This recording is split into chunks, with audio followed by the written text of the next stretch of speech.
Hey, it's Brad Barkemeyer, and today, brought to you by Absorbine and their great family of products, we're going to be talking about the importance and fundamentals of the spin as well as the turnaround as it applies to working cattle.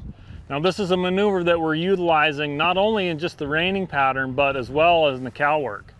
Whether it's in the herd cutting or boxing or even going down the fence and circling cattle, we need to have that lateral control, being able to have the horse change directions and do it quickly as an athletic maneuver. So the spin is the basics of that turnaround, but we need to be able to add forward motion or even add backwards motion to that turn when it applies to working cattle. As we approach the spin for the reining pattern, it's one of those fundamentals that you can check in with your horse as far as just the reaction time of how does your horse respond to the neck rein. When I start forward motion and we're just walking in a straight line, if I put that neck rein just slightly against my horse's neck, does he change directions? Yes, he does. So that's good.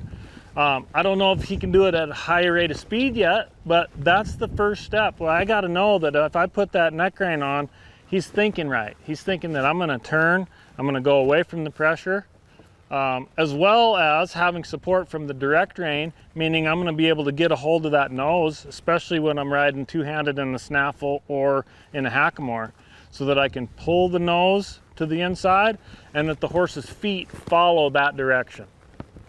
Neck rein on the outside, help give them that signal of, hey, we need to maintain forward motion, but we got to change directions also. So that's the first step. See if your horse will respond to that, and if they don't, that's something you need to work on. Once they have that fundamental down of being able to steer with the neck rein as well as the direct rein, now we can reduce the forward motion and create that spin.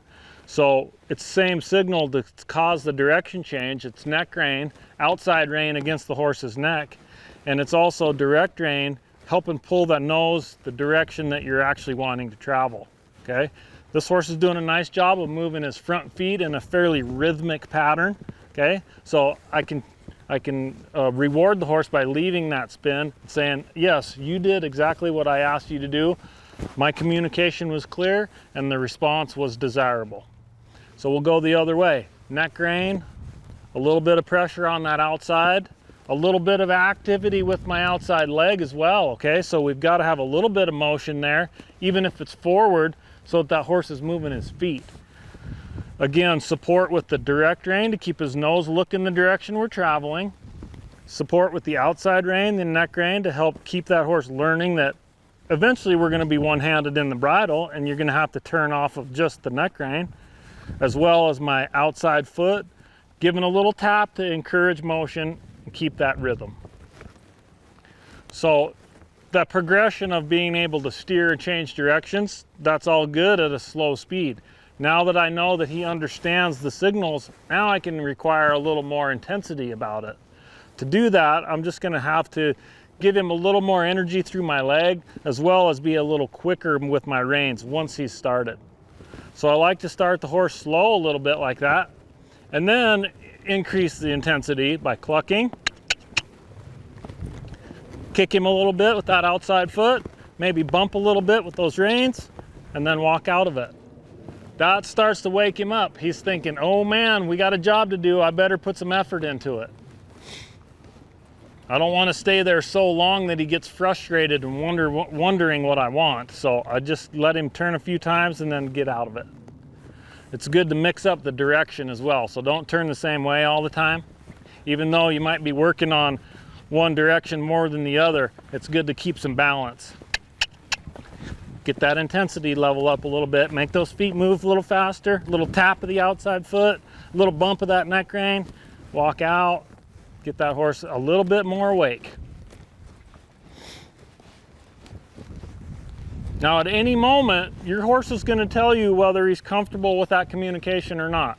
So if you're adding speed and you're adding intensity and the form is completely falling apart, you got to go backwards. You got to go back to the basics, get the communication clear so that the signals the horse understands before you can add that extra speed. Sometimes you got to push that boundary a little bit. You may not know how much speed your horse can handle. So you've got to push that envelope and test them. See if you can get them to take that extra speed and still maintain form.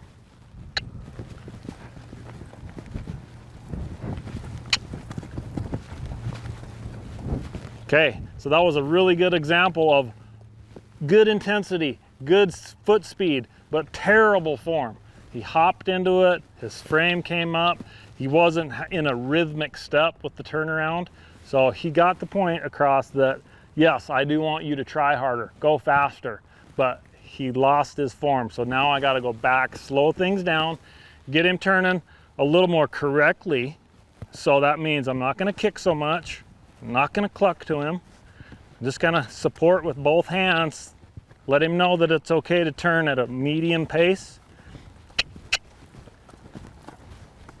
Well, and then speed it up, let him have that victory of doing a nice job and then getting the rest as the reward. We'll try him the other way once. Little neck rein, little cluck. There again, he loses his form a little bit when I ask for that extra speed. So we'll bring him back down. We'll let him finish on a good note where he had a nice rhythmic step. So those are the things that you want to touch on as you're preparing to go to the horse show, so that you've got the turnaround at a precise athletic maneuver that will earn you some points in the show pen.